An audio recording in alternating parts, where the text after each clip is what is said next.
السلام علیکم سامعین، 5 ربیع الاول اور 29 اگست ہے۔ خبر کا عنوان ہے جمعیت علماء تحصیل مالر کوٹلہ کا انتخاب۔ خبر کے لیے جناب قاضی عادل صاحب ہمارے رابطے میں ہیں۔ دراصل تحصیل مالر کوٹلہ کے انتخاب میں اور یہاں جمعیت کے قیام میں حضرت مفتی عبد المالک کی مسائل جمیلہ کا بڑا دخل ہے۔ ان کی جہد مسلسل سے یہاں جمعیت علماء قیام عمل میں آیا ہے۔ یہاں مشاہد کے طور پر مفتی محمد اسرار قاسمی صدر جمعیت علماء منڈی پنجاب اور حافظ سجاد صدر جمعیت علماء ضلع برنالہ پنجاب اور قاضی نذر محمد جنرل سیکریٹری برنالہ پنجاب موجود رہے ہیں۔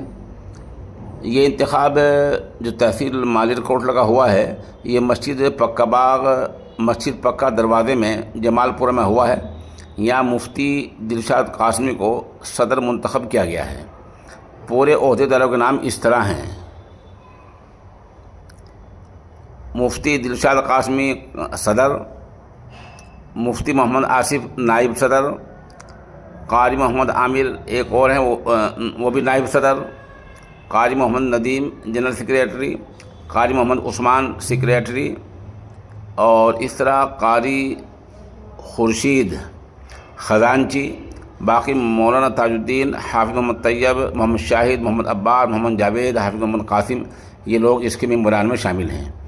بہرحال مالر کوٹلہ جیسی تحصیل میں جمعیت علماء کا انتخاب ہونا خود نیک فال ہے۔